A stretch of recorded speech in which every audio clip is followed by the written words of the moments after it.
ആദർശിൻ്റെയും promo റിവ്യൂയിലേക്ക് എല്ലാവർക്കും സ്വാഗതം. അങ്ങനെ നമ്മളെ വേണുവും രേവതിയും വീണ്ടും അനന്തപുരിയിലേക്ക് വരുന്നുണ്ട് കേട്ടോ.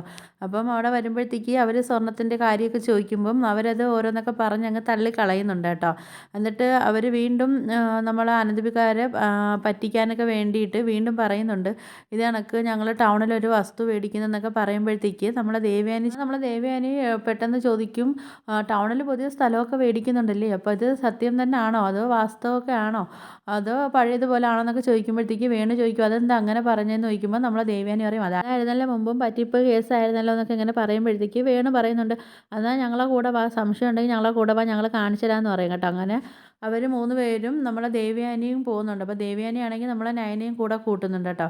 അപ്പം നമ്മളെ ദേവയാനിയാണെങ്കിൽ മുമ്പേ ഇത് അറിഞ്ഞിട്ടുണ്ട്, ഇവർ ഈ വസ്തു മേടിക്കുന്നില്ല എന്നുള്ള കാര്യവും ഇത് വേറെ ആളെ വസ്തുവാണെന്നൊക്കെയുള്ള കാര്യം നമ്മളെ ദേവയാനി മുമ്പേ എല്ലാം തിരക്കി അറിഞ്ഞ കാര്യം കേട്ടോ. അപ്പോൾ ഇവരെ അഭിനയൊക്കെ ഒന്ന് കാണാൻ വേണ്ടിയാണ് നമ്മളെ ദേവയാനി ഇവരുടെ അടുത്ത് ഇങ്ങനെയൊക്കെ ചോദിച്ചത് കേട്ടോ. അപ്പോൾ അനാമികയാണെങ്കിൽ പയ്യെ നൈസായിട്ട് അച്ഛൻ്റെ അടുത്തും അമ്മയുടെ അടുത്തും ചോദിക്കുന്നുണ്ട്, ഈ കള്ളത്തരം പൊളിയോ എന്നൊക്കെ ചോദിക്കുമ്പോഴത്തേക്ക് വേണു പറയുന്നുണ്ട്, ഒന്നും അറിയത്തില്ല മോളെ, വരുന്നിടത്ത് വെച്ച് കാണാമെന്നൊക്കെ പറയും. അങ്ങനെ നമ്മളെ ദേവയാനി ആണെങ്കിൽ നയനടുത്ത് എന്തോ ചെവിയിലൊക്കെ പറയുന്നുണ്ട് കേട്ടോ, എന്താ കാര്യം എന്നറിയത്തില്ല.